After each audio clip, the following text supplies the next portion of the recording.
Assalamualaikum warahmatullahi wabarakatuh. Kali ini kelompok 2 akan membahas tentang faktur pajak. Tata cara pengisian faktur. Ketentuan wajib pajak dalam faktur pajak pasal 33 PER 11 2025. Keterangan wajib pajak dapat diisi dengan nama, alamat, dan NPWP pihak yang menyerahkan BKP atau JKP, identitas pembeli BKP atau penerima JKP, jenis barang atau jasa, jumlah harga jual atau penggantian, serta potongan harga, PPN yang dipungut, PPNBM yang dipungut jika ada, kode, nomor seri dan tanggal pembuatan faktur pajak, nama dan tanda tangan pihak yang berwenang menandatangani, dan catatannya. Untuk penyerahan eceran oleh PKP, faktur pajak boleh diterbitkan tanpa mencantumkan identitas pembeli. Tata cara pengisian faktur. Pengisian identitas penjual atau PKP. Yang pertama, identitas PKP meliputi nama, alamat, dan NPWP sesuai yang tercantum pada surat pengukuhan PKP. Yang kedua, jika data pada SKT atau SKP PKP berbeda dengan kondisi sebenarnya, WP wajib mengajukan perubahan data. Yang ketiga, informasi yang dicantumkan harus sesuai keadaan sebenarnya atau sesungguhnya. Pengisian identitas pembeli. 1. Untuk wajib pajak dalam negeri, badan atau instansi pemerintah, nama, alamat, NPWP. 2. Untuk orang pribadi dalam negeri, nama, alamat, NPWP atau NIK. 3. Bagi subjek pajak luar negeri orang pribadi, nama, alamat, nomor paspor. 4. Bagi subjek pajak luar negeri, badan atau bukan subjek pajak. Pasal 3 Undang-Undang PPH, nama dan alamat. 5. Data harus sesuai kondisi sebenarnya. Untuk WP dalam negeri dapat mengacu pada SKT atau SPP KP. Jika penyerahan dilakukan ke tempat kegiatan usaha berbeda, penjual dapat mencantumkan alamat TKU atau alamat terdaftar. Jika TKU berada di kawasan PPN, tidak dipungut. Misalnya kawasan bebas, alamat TKU wajib dicantumkan. Barang atau jasa, DPP, dan PPN yang dipungut. Keterangan jenis barang atau jasa. 1. Harus diisi sesuai keadaan sebenarnya. 2. Penyerahan BKP tertentu wajib mencantumkan tambahan keterangan. Ke kawasan perdagangan bebas dan pelabuhan bebas, wajib menambahkan HS kode. Kendaraan bermotor baru, PKP dealer wajib mencantumkan merek, tipe atau varian, dan nomor rangka. Tanah dan atau bangunan wajib memuat alamat lengkap objek yang diserahkan. Pengisian dasar pengenaan pajak atau DPP. DPP disesuaikan dengan transaksi yang dilakukan. Terdapat beberapa DPP yang dapat digunakan. Yang pertama, sesuai dengan harga jual atau penggantian atau uang muka atau termin. Yang kedua, nilai lain sesuai dengan ketentuan peraturan perundang-undangan di bidang perpajakan. Jumlah DPP dibulatkan ke rupiah penuh dengan ketentuan pembulatan sebagai berikut. Kurang dari 0,50 dibulatkan ke bawah, lebih dari 0,50 dibulatkan ke atas. PPN diisi dengan sesuai tarif yang berlaku berdasarkan Pasal 7 Ayat 1 Undang-Undang PPN atau besaran tertentu sesuai Pasal 9A Ayat 1 Undang-Undang PPN. Kode dan nomor seri faktur pajak. Setiap faktur pajak memiliki kode unik, dan dalam Per 11 PJ 2025 terdapat ketentuan baru terkait struktur nomor seri faktur pajak NSFP berdasarkan pasal 37. NSFP kini terdiri dari 17 digit yang mencakup 2 digit kode transaksi, 2 digit kode status, 13 digit nomor seri yang diberikan otomatis oleh sistem Cortex. Untuk tanda tangan faktur pajak, nama penanda tangan harus sesuai dengan identitas resmi pada KTP atau paspor. Penandatanganan dilakukan menggunakan tanda tangan elektronik dan hanya dapat dilakukan oleh pihak yang telah terdaftar sebagai penanda tangan pada modul e-faktur di sistem Cortex. Kode dan nomor seri faktur pajak terdiri dari 17 digit NSVP. Digit ke-1 dan ke-2 yaitu kode transaksi terdiri dari 01 sampai 10. Digit ketiga dan keempat yaitu kode status terdiri dari 00 normal, 01 penggantian ke 1, 02, 03 penggantian kedua dan seterusnya. Dan digit kelima dan seterusnya. Nomor seri faktur pajak. Nomor seri faktur pajak terdiri dari 2 digit tahun pembuatan dan 11 digit nomor urut e-faktur. Kode transaksi dalam ketentuan Per 11 tahun 2025 terdapat penambahan jenis kode transaksi, yakni kode 10. Kode transaksi digunakan untuk mengidentifikasi jenis penyerahan BKP atau JKP, pihak yang memungut PPN, penggunaan nilai lain, serta fasilitas perpajakan yang berlaku. Adapun penggunaan kode transaksi adalah sebagai berikut. Kode 1 menjadi kode dasar dan digunakan untuk penyerahan biasa yang tidak termasuk dalam kategori kode 2 sampai 10. Kode 1 digunakan untuk penyerahan BKP atau JKP yang PPN atau PPNBM-nya dipungut oleh PKP penjual. Kode 02 diterapkan pada penyerahan BKP atau JKP kepada pemungut PPN instansi pemerintah, di mana pungutan pajak dilakukan oleh instansi tersebut.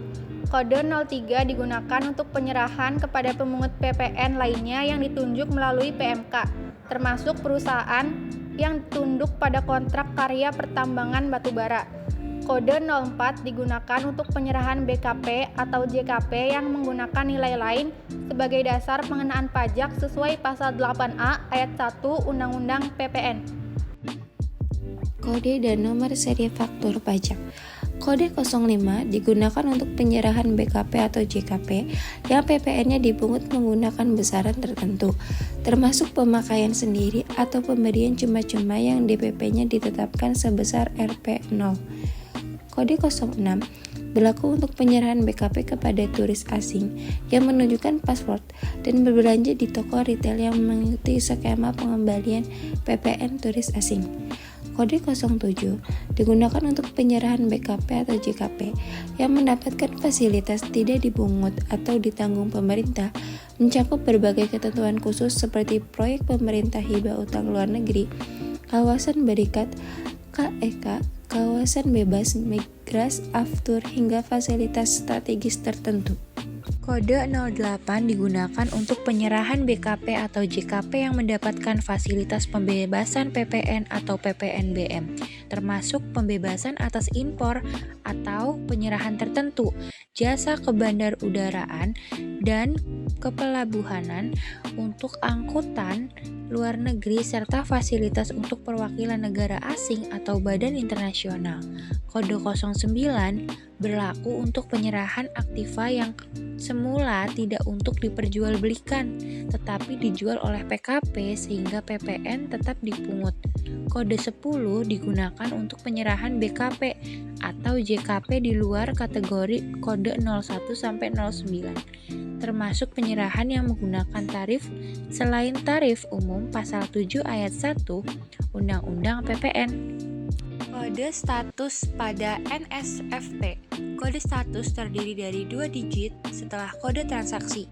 Angka 00 menunjukkan faktur pajak normal, sedangkan 01, 02, 03, dan seterusnya menunjukkan faktur pajak pengganti ke-1, ke-2, ke-3, dan seterusnya. Nomor seri faktur pajak NSFP. Nomor seri diberikan otomatis oleh sistem DJP saat e-faktur diunggah dan disetujui. NSFP terdiri dari 13 digit, yaitu 2 digit tahun pembuatan dan 11 digit nomor urut. Ketentuan NSFP untuk faktur pajak pengganti. Faktur pajak pengganti menggunakan NSFP yang sama dengan faktur pajak yang diganti. Perubahan hanya terjadi pada kode status yang menyesuaikan urutan penggantian faktur. Tata cara pembatalan faktur pajak. PKP wajib menerbitkan faktur pajak atas penyerahan BKP atau JKP, tetapi kesalahan masih dapat terjadi. Dalam kondisi tersebut, PKP dapat melakukan pembetulan, penggantian, atau pembatalan. Pembatalan faktur pajak dilakukan sesuai ketentuan dalam PER 11 PJ 2025, khususnya apabila faktur tidak seharusnya diterbitkan atau terjadi kesalahan mendasar dalam pembuatan faktur. Pembatalan faktur pajak. PKP dapat membatalkan faktur pajak apabila transaksi BKP atau JKP dibatalkan atau seharusnya tidak dibuat faktur pajak. Terdapat kesalahan identitas pembeli BKP atau JKP. Adapun pembatalan dapat dilakukan selama SPT masa PPN periode tersebut belum dilaporkan atau masih dapat disampaikan atau dilakukan pembetulan. Sementara itu, faktur yang dibatalkan namun belum dilaporkan dalam SPT, maka tidak perlu dilaporkan. Namun apabila faktur pajak telah dilaporkan, maka wajib dilakukan pembetulan SPT masa PPN. Pembatalan oleh PKP toko retail untuk turis asing. PKP retail tidak boleh membatalkan faktur pajak jika turis telah menunjukkan paspor luar negerinya. Kemudian yang kedua, faktur sudah diajukan untuk VAT refund. Kemudian ada pembatalan faktur pajak di aplikasi Koretex. DJP melalui Koretex memberlakukan penyesuaian mekanisme dan prosedur dalam faktur pajak. Salah satunya terkait dengan pembatalan faktur pajak. Pembatalan faktur pajak ini tidak dapat dilakukan sepihak oleh penjual, karena sesuai mekanisme yang baru, pembatalan mensyaratkan konfirmasi dari pihak pembeli juga, sebagai bentuk validasi atas transaksi yang telah diterbitkan dalam faktur pajak. Tentuan faktur pajak pedagang eceran sebagai bentuk kemudahan administrasi pengusaha retail atau pedagang eceran yang termasuk pengusaha pajak PKP diperkenankan membuat faktur pajak yang lebih sederhana. Faktur pajak tersebut dikenal dengan istilah faktur pajak pedagang eceran. Pedagang eceran menurut ketentuan pajak. PKP dengan karakteristik pedagang eceran dapat membuat faktur pajak yang berbeda dengan ketentuan faktur pajak secara umum. PKP pedagang eceran dapat membuat faktur pajak tanpa mencantumkan identitas pembeli serta nama dan tanda tangan penjual. Menurut pasal 52 ayat 2 Per 11 tahun 2025, faktur pajak pedagang eceran atau yang juga dikenal dengan faktur pajak digunggung paling sedikit memuat informasi tentang Detail lengkap terkait pengisian faktur pajak pedagang eceran dapat dilihat pada tabel berikut ini. Jenis penyerahan yang tidak dapat menggunakan faktur pajak eceran. Jenis PKP dan JKP tersebut adalah sebagai berikut. Yang pertama, angkutan darat berupa kendaraan bermotor. Yang kedua, angkutan air berupa kapal pesiar, kapal ekskursi, kapal feri, atau yacht. Yang ketiga, angkutan udara berupa pesawat terbang, helikopter, dan balon udara. Yang keempat, tanah dan bangunan. Yang kelima, senjata api dan peluru senjata api. Yang keenam, jasa penyewaan angkutan darat berupa kendaraan bermotor. Yang ketujuh, jasa penyewaan angkutan air berupa kapal pesiar, kapal ekskursi, kapal feri, atau yacht. Yang kedelapan, jasa penyewaan angkutan udara berupa pesawat terbang, helikopter, dan balon udara. Dan yang terakhir, jasa penyewaan tanah dan bangunan. Penyerahan yang mendapatkan fasilitas PPN. PKP pedagang eceran dapat membuat faktur pajak pedagang eceran untuk penyerahan barang atau jasa yang memperoleh fasilitas PPN, seperti PPN tidak dipungut, dibebaskan, atau ditanggung oleh pemerintah. Dalam faktur, PKP wajib mencantumkan jenis fasilitas serta peraturan yang menjadi dasar pemberian fasilitas tersebut. Kemudian pemakaian sendiri atau pembelian cuma-cuma. Per 11/2025 mengatur bahwa faktur pajak yang digunggung juga dapat digunakan dalam kondisi yang pertama, pemakaian sendiri, yaitu menggunakan BKP atau JKP yang tidak berhubungan dengan proses produksi. Berikutnya, atau tidak terkait langsung dengan kegiatan usaha PKP. Kemudian, pemberian cuma-cuma asalkan diberikan kepada konsumen akhir. Keduanya tetap harus dilaporkan menggunakan faktur pajak digunggung. Laporan faktur pajak pedagang eceran. Penyerahan secara digunggung wajib dilaporkan dalam SPT Induk PPN, yaitu bagian 1A5 untuk penyerahan normal, bagian 1A9 untuk penyerahan yang mendapat fasilitas PPN atau PPNBM pada transaksi 7 atau 8. PKP harus membuat file XML untuk diimpor ke aplikasi Cortex. Faktur pajak gabungan update per 11 tahun 2025. Faktur pajak gabungan adalah faktur yang mencakup seluruh penyerahan BKP atau JKP kepada pembeli yang sama dalam 1 bulan kalender. Fungsinya untuk mempermudah PKP yang melakukan transaksi berulang kepada pelanggan yang sama dalam bulan tersebut. Berbeda dengan faktur pajak pedagang eceran, faktur pajak gabungan dapat dibuat untuk semua jenis pembeli, tidak terbatas pada konsumen akhir. Ketentuan faktur pajak gabungan sesuai PER 11/2025. Pembuatan faktur pajak gabungan telah diatur kembali melalui Peraturan Direktur Jenderal Pajak Nomor PER 11 PJ 2025. Faktur pajak gabungan adalah faktur pajak yang meliputi seluruh penyerahan BKP dan atau JKP yang dilakukan kepada pembeli BKP dan atau penerima JKP yang sama selama 1 bulan kalender. Informasi yang dicantumkan pada faktur pajak gabungan. Yang pertama, nama, alamat, dan NPWP yang menyerahkan BKP atau JKP. Yang kedua, identitas pembeli BKP atau penerima JKP. Yang ketiga, jenis barang atau jasa, besaran harga jual atau penggantian, dan potongan harga. Yang keempat, PPN yang dipungut. Yang kelima, PPNBM yang dipungut. Yang keenam, kode, nomor seri, dan tanggal pembuatan faktur pajak. Dan yang terakhir, nama dan tanda tangan yang berhak menandatangani faktur pajak. Batas waktu pembuatan faktur pajak gabungan.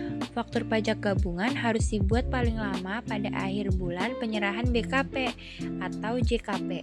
Dalam pasal 32 ayat 4 per 11 tahun 2025 ditegaskan bahwa dalam hal terdapat uang muka pembayaran sebagian maupun seluruhnya sebelum penyerahan BKP atau JKP yang diterima dalam bulan penyerahan, faktur pajak gabungan tetap dibuat paling lama pada akhir bulan penyerahan BKP atau JKP. Jenis dokumen tertentu yang disamakan dengan faktur pajak. Adapun beberapa merujuk pada Peraturan Direktur Jenderal Pajak Nomor PER 16 PJ 2021, dokumen tertentu yang kedudukannya dipersamakan dengan faktur pajak adalah sebagai berikut. Yang pertama, bukti tagihan atas penyerahan jasa telekomunikasi oleh perusahaan telekomunikasi. Yang kedua, bukti tagihan atas penyerahan listrik oleh perusahaan listrik. Yang ketiga, bukti tagihan atau trading confirmation atas penyerahan JKP oleh perantara efek. Yang keempat, bukti tagihan atas penyerahan JKP oleh perbankan. Dan yang terakhir, pemberitahuan ekspor JKP atau BKP tidak berwujud dan dilampiri dengan invoice yang merupakan satu kesatuan yang tidak terpisahkan dengan pemberitahuan ekspor JKP atau BKP tidak berwujud untuk ekspor JKP atau BKP tidak berwujud.